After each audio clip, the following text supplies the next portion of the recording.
Evan Lazar here for CLNS Media at the NovaCare complex in Philadelphia, where the Patriots just wrapped up day 2 of joint practices with the Eagles. A much faster day 2 than day 1, only an hour and 20 minutes on the practice field for both teams. And let's start with the quarterbacks, where we always start. And quarterback Cam Newton had a much better day on day 2 than he did on day 1. The Patriots mostly working 7-on-7 in the low red zone, and Newton went 13 of 15 in the session, with one of those incompletions coming on a drop by Kristian Wilkerson in the end zone.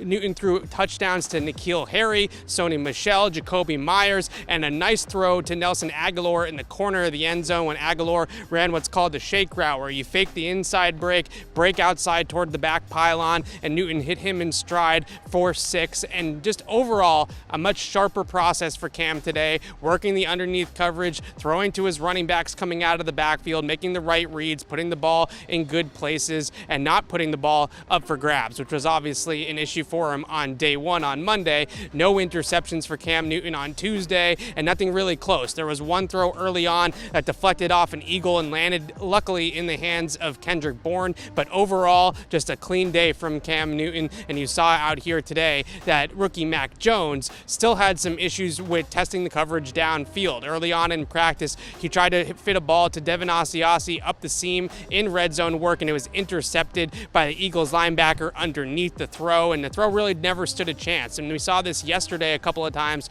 from the rookie as well in 11-on-11s when he threw the ball into the deep post safety, and the ball was nearly intercepted twice on Monday. So Mac Jones, a very sharp day other than that. 10 straight completions to end the practice after the interception. A couple of good touchdowns, especially one to James White, where he worked the front side of the progression. Nothing was there. Stepped up in the pocket to avoid the rush in 11-on-11, then dropped a dime on a corner route to James White, working out of the backfield over the defender and right into the lap of James White for a touchdown. That was the highlight for Mac. But again, that interception and what we saw yesterday of forcing the ball into tight coverage. I asked Mac Jones about this after he spoke to the media on Monday, and I said, is practice a time where you try to test the defense, test your abilities, and see what you can get away with? And he said not really, that he's not really focused on turning the football over, but instead stringing together positive plays. So the goal out here is not to try to fit the ball into the tightest window possible, or to try to test and see what can I get away with in the NFL versus what I can get away with in college. And we're seeing Mac make